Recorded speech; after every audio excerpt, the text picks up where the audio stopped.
저희들이 오늘 읽은 본문 말씀은 예수님께서 중풍병자를 고쳐주신 이야기입니다. 먼저 우리가 이 본문에서 주목해서 봐야 될 부분이 있습니다.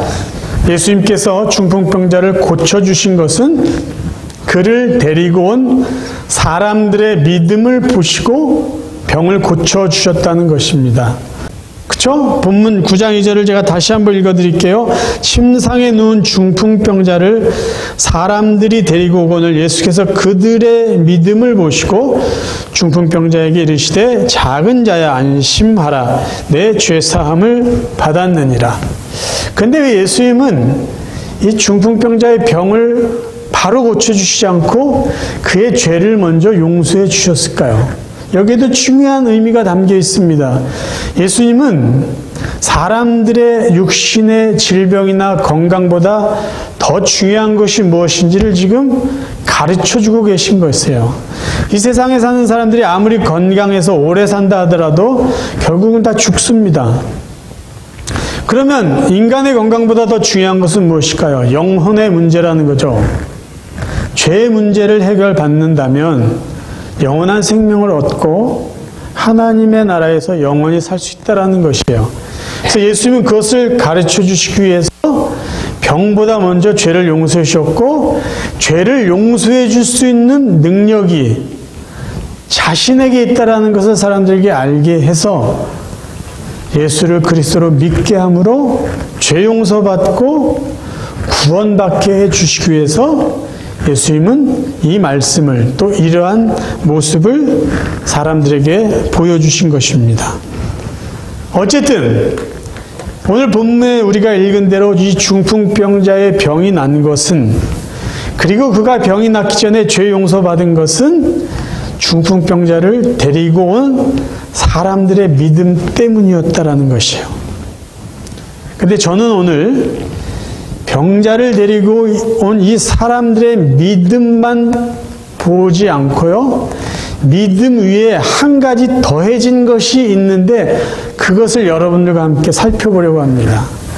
자, 이 4명의 사람이 중풍병자를 데리고 왔어요.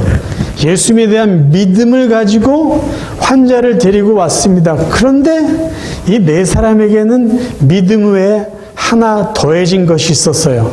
그게 무엇일까요? 사랑입니다. 사랑. 이 환자에 대한 사랑이에요.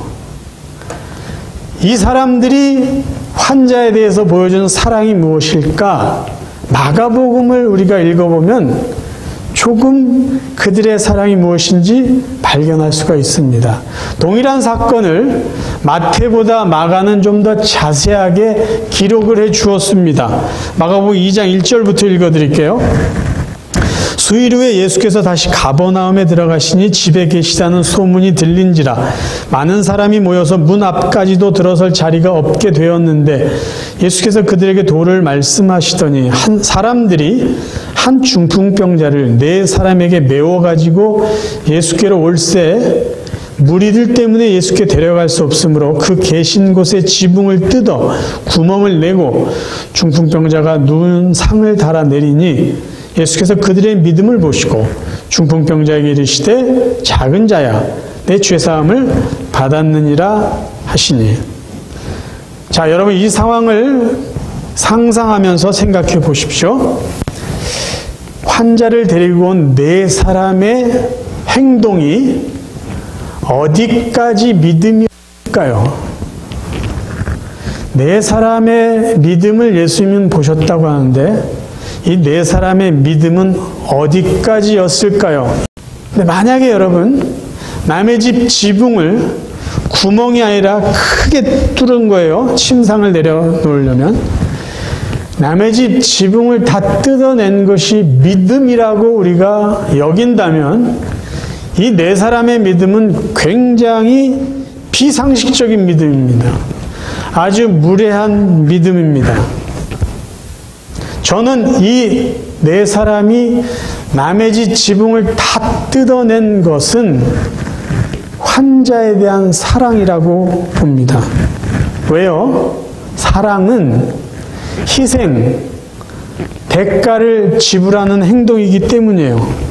이 4명의 사람이 이 환자를 데리고 예수님께 가면 예수님이 병을 고쳐줄 것이라는 믿음이 있었어요. 근데 그곳에 다다랐더니 상황이 여의치 않습니다. 4명이 무슨 생각을 했을까요? 지붕으로 가자. 지붕을 뜯어서라도 이 병자를 예수님께 보여드리자. 그리고 무슨 결정을 했을까요? 자, 지붕을 뜯고 이 집 지붕의 수리비까지 우리가 감당하자라는 결정이 있었다라는 것이죠. 이들이 지붕을 다 망가뜨려 놓고 도망가려고 하지 않았어요. 왜냐하면 도망갈 수 있는 상황도 아니에요. 그리고 지금 자기들이 데려온 환자가 당장 죽을 정도로 급한 상황이 아닙니다. 그렇죠? 그래서 급해서 빨리 예수님께 이 환자를 보여줘야 된다는 상황이 아님에도 불구하고 지붕을 뜯었던 것은요, 이 지붕을 뜯어서라도 이 환자를 고치고 싶은 사랑의 마음이죠. 그 사랑의 마음에는 지붕을 뜯어서 내팽개치려는 것이 아니라 남의 집 지붕을 망가뜨린 것에 대해서 보상하겠다라는 사랑의 마음도 포함되어 있다라는 것이에요. 여러분, 사랑은요, 주는 것 없이 할 수 없는 행위예요. 내가 누구를 사랑한다라고 여러분들이 결정하고 행동에 옮기면요, 반드시 무엇인가를 주어야 돼요. 그게 물질일 수도 있고요, 시간일 수도 있고요, 여러분의 재능일 수도 있고, 여러분의 마음일 수도 있어요. 그런데 그런 것을 주지 않고 누군가를 사랑한다는 건요, 절대 불가능합니다. 4사람의 사람들은요, 이미 자신들의 노동력을 지불하고 있었어요. 어디선가 이 환자를 들고 4명이 1명을 드는 거 쉽지 않습니다. 예수님이 계신 곳까지 왔어요. 그들은 이미 사랑을 하고 있었어요. 왜? 그들의 노동력을 지불했죠. 그들은 환자에게 이미 사랑을 하고 있었어요. 자기들의 시간을 지불했습니다. 그리고 이제 그들이 환자를 위해서 보인 사랑은 뭐죠? 남의 집 지붕의 수리비까지 지불하겠다고 작정한 것이에요. 예수님이 이 사람들의 믿음만 보셨을까요? 사람들이 환자에 대한 사랑하는 마음도 함께 보셨던 것이에요. 그래서 예수님은요, 이 환자의 죄도 용서해 주시고 병도 고쳐주신 것이죠. 믿음에 더해진 사랑을 보셨기 때문입니다. 성경에 보면은 믿음에 더해진 사랑 때문에 예수님이 기적을 행하신 또 다른 이야기가 있어요. 우리가 잘 아는 오병이어의 사건입니다. 제가 쉬운 말 성경으로 오병이어의 이야기를 한 토막 여러분에게 읽어드릴 거예요. 이 이야기를 읽어드릴 때 믿음에 더해진 사랑이 무엇일까 여러분 한번 생각하면서 들어주시기 바랍니다. 요한복음 6장 7절, 빌립은 이렇게 대답했다. 이 사람들이 저마다 한 입씩만 먹는다고 해도 200데나리온어치의 빵으로도 부족할 것입니다. 그러자 시몬 베드로의 형제인 안드레가 나서서 말했다. 선생님, 여기 한 소년이 보리떡 5덩이와 물고기 2마리를 갖고 있습니다. 하지만 이 많은 사람들을 다 먹이기에는 턱없이 부족하지 않겠습니까? 예수께서 말씀하셨다. 사람들을 모두 자리에 앉게 하여라.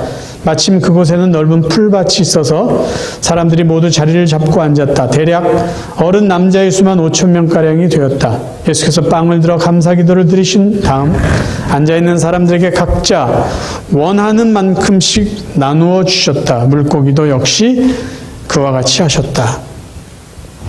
지금 사람들이 모인 곳은 디베랴 바다 건너편으로 알려져 있습니다. 아주 많은 사람들이 그곳에 모였어요. 왜요? 예수님이란 사람이 아픈 사람을 고쳐주는 능력이 있다는 것을 소문을 들었어요. 역시나 예수님께 모였더니, 예수님을 찾아왔더니 그분이 아픈 사람의 병을 고쳐주셨어요. 수많은 사람은 예수님을 믿었습니다. 예수님에게 능력이 있다는 것을 믿었어요. 많은 사람들은 예수님을 믿었어요. 그런데 그 중에 한 명의 소년은 그 믿음에 사랑을 더합니다.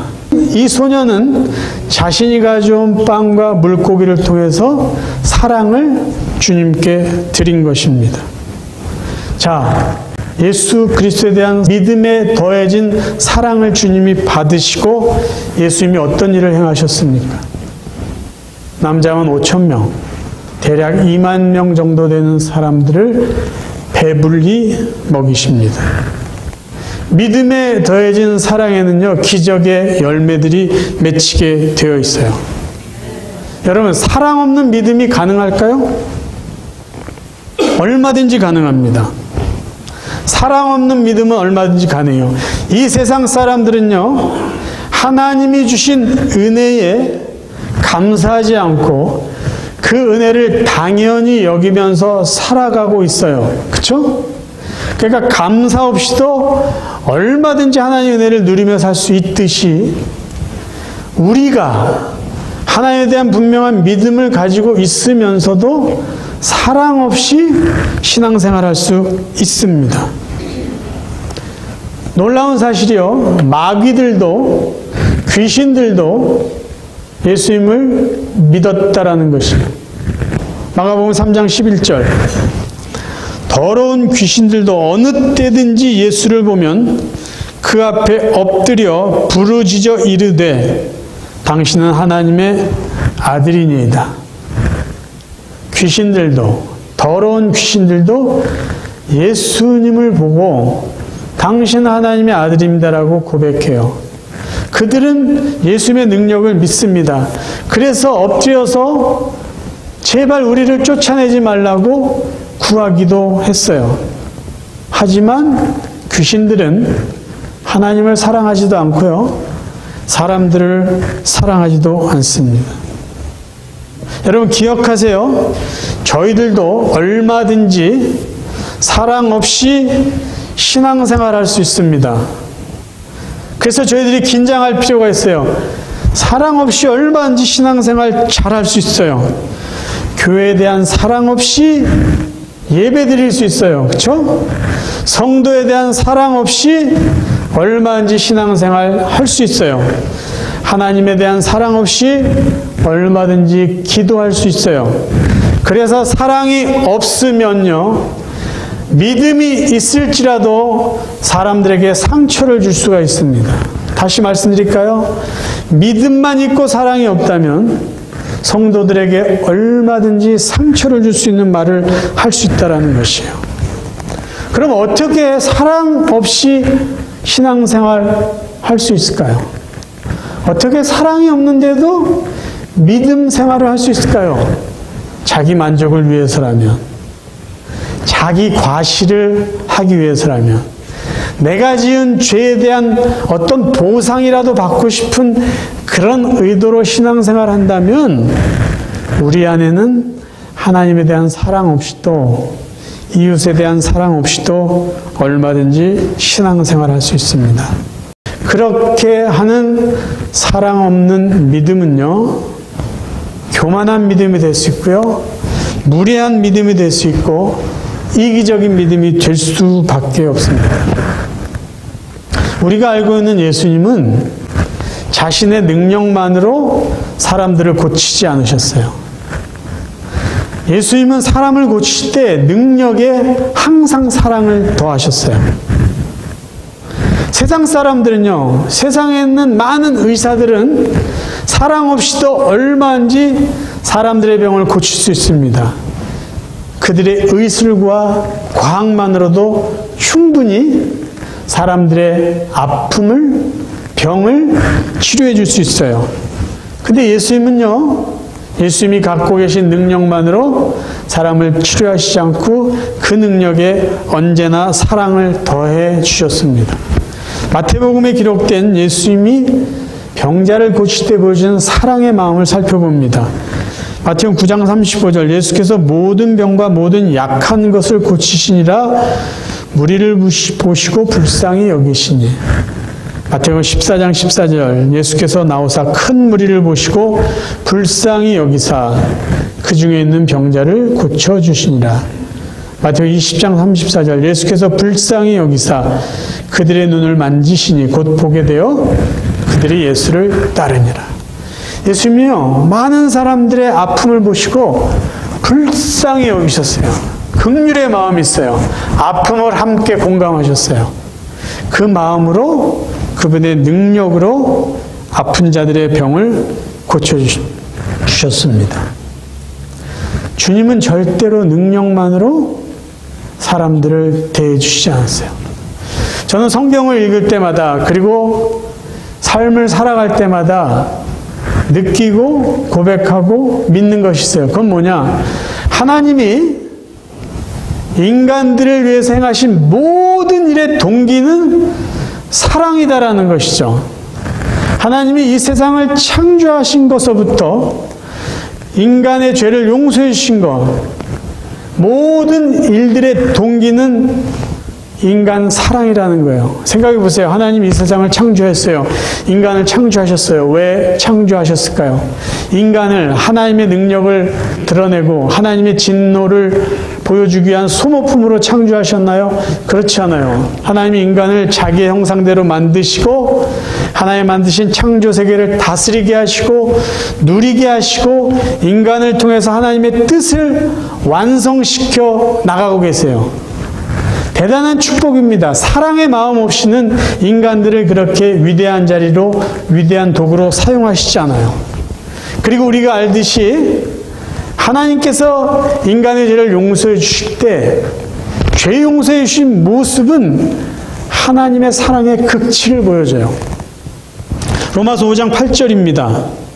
우리가 아직 죄인 되었을 때 그리스도께서 우리를 위하여 죽으심으로 하나님께서 우리에 대한 자기의 사랑을 확증하셨느니라.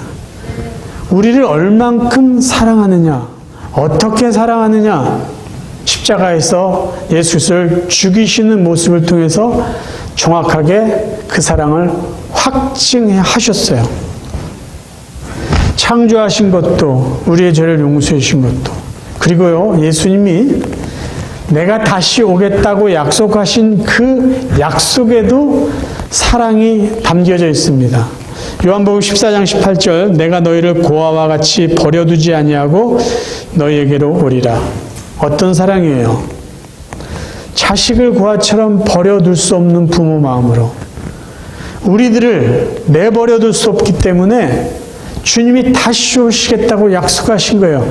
재림의 약속도 사랑입니다. 사랑, 창조도, 구속도, 재림의 약속, 모든 것이 우리를 향한 하나님의 행하신 모든 일의 동기는 사랑이에요. 사랑. 그러면 우리가 하나님이 우리를 향해서 하신 일들이 사랑으로부터 시작됐다는 것을 알고 믿는다면 우리는 그 하나님 앞에 믿음만 갖고 나아가야 될까요? 부족합니다. 하나에 대한 믿음에 우리의 사랑을 더해야 할 것이에요. 혹시 여러분 한번 생각해 보세요. 여러분 그동안 믿음이라는 이름을 가지고 하나님께 혹시 무례하게 대하지 않으셨어요? 무례하게 예배드리고 이기적으로 기도하지 않았습니까? 하나님, 저는 하나님을 믿습니다. 믿습니다. 그러면서 제가 원하는 게 이것이고 이것이고 이것이에요. 하나님 아시죠? 제가 하나님 믿는다니까요. 믿습니다. 그래요. 이런 식으로 우리는 믿음을 강조하면서 기도해 왔어요. 오래도록. 그러면 오래도록 그렇게 기도하는 동안 얼마나 여러분들의 사랑을 하나님 앞에 드렸습니까? 얼마나 여러분의 삶의 희생을 하나님 앞에 바쳤습니까? 사랑은요, 절대 무언가 주지 않고 할 수 없는 거예요. 말로만 하는 사랑이 정말 진정한 사랑입니까? 그래요, 나는 하나님을 믿어요. 하나님을 믿는다니까요. 하나님의 창조도 믿고 하나님의 구원도 믿고 하나님의 재림도 믿어요. 그래요, 그러면 그 믿음에 여러분의 사랑이 얼마나 더해졌습니까? 예수님이 재림을 약속하시면서 함께 약속하신 것이 있어요. 그게 바로 상에 대한 약속이에요. 보상. 계시록 22장 12절, 보라 내가 속히 오리니 내가 줄 상이 내게 있어 각 사람에게 그가 행한 대로 갚아주리라. 주님이 다시 오시겠다. 사랑의 마음으로 약속하시고 한 가지 덧붙인 게 너희들이 행한 대로 내가 갚아주겠다. 상을 가지고 오겠다고 약속하였어요. 그러면 주님이 오실 때 우리에게 상을 주실 만한 우리의 행동은 어떤 행동일까요? 궁금하지 않습니까? 내가 행한 모든 것에 대해서 하나님이 다 상을 주실까요? 성경이 이렇게 말합니다. 히브리서 6장 10절. 하나님은 불의하지 아니하사 너희 행위와 그의 이름을 위하여 나타낸 사랑으로 이미 성도를 섬긴 것과 이제도 섬기고 있는 것을 잊어버리지 아니하시느니라. 뭐라고 되어 있어요? 나타낸 사랑으로 이미 성도를 섬긴 것과 이제도 섬기고 있는 것을 잊어버리지 아니하시겠다는 거예요. 왜 잊지 않으실까요? 하나님이 불의하시지 않기 때문에. 불의는 뭐예요? 공의로우신 분이에요. 공평하신 분이에요. 사랑으로 섬긴 것 내가 기억해서 내가 갚아주겠다라는 말씀이에요. 억지로 한 일 하나님 기억 안 하세요. 남에게 보여주려고 한 일 기억하지 않으세요. 뭐 좀 보상받으려고 잘난 척하고 한 거 기억 안 하세요. 내 믿음 좀 과시하려고 한 거 기억 안 하신다고요. 어떤 걸 기억하시냐? 하나님을 사랑하는 마음으로 행한 일, 사람들을 사랑하며 행한 일, 그 모든 것들을 기억하시고 그것에 대해서 상을 주시겠다고 약속하셨습니다. 말씀을 정리할게요. 제가 한국에 방문해 있는 동안 한사랑교회라는 곳에 가서 말씀을 전한 적이 있어요. 그 교회는 모르는 교회고 그 교회 목사님도 모르는 목사님이에요. 그런데 일베에 나오시는 우리 정료의 권사님이 오래전부터 알고 계신 목사님이라고 연결을 시켜주셨어요. 갑자기 어느 분이 전화를 하셨어요. 이러이러하고 인사를 나눈 다음에 주일날 와서 설교해 줄 수 있습니까? 제가 약속이 있는데요. 수요일날 와서 설교해 줄 수 있습니까? 죄송합니다. 제가 약속이 있는데요. 그럼 어떡하죠? 혹시 금요일날 시간이 되세요? 금요 기도에 와서 설교해 주셨으면 좋겠습니다. 그래서 제가 그렇게 하겠습니다. 그때까지도 저는 모르는 분이에요. 근데 친구들과 약속을 하다가 제가 금요일날 저녁 8시에 어느 곳에 가서 설교해야 된다고 그랬더니 옛날 교회 친구들이 금요일날 하루 시간을 내서 친구들과 부부 합쳐서 7명, 저까지 8명이 금요일 하루를 아침부터 이것저것 구경하면서 점심도 먹고 차도 마시고 그 교회가 있는 거맘동이라는 곳에 7시에쯤 도착했어요. 한 6시 도착했습니다. 그래서 그 목사님께 말씀드렸어요. 저희가 8명이니까 목사님 저희들이 저녁을 대접하겠습니다. 근데 그 목사님이 아니래요. 당신이 대접하겠다는 거야. 그래서 해물찜과 간장게장과 그냥 맛있는 저녁을 정말 풍성한 저녁을 저희 8명에게 그 목사님이 대접해 주셨어요. 맛있는 저녁을 실컷 먹고 멋있는 것도 잠시 구경시켜 주시고 교회 가서 맛있는 커피와 과일을 대접해 주십니다. 그때 제가 너무 감사해서 저희 친구들에게 이렇게 말했어요. 우리도 뭔가 해야 되지 않겠냐. 특송이라도 한번 준비하자. 그래서 그 자리에서 찬송가를 준비하고 특송을 하기로 했습니다. 자, 예배 시간에 찬양과 또 저희 친구들의 특송, 그 제가 설교를 했어요. 그 예배 분위기가 어땠을까요?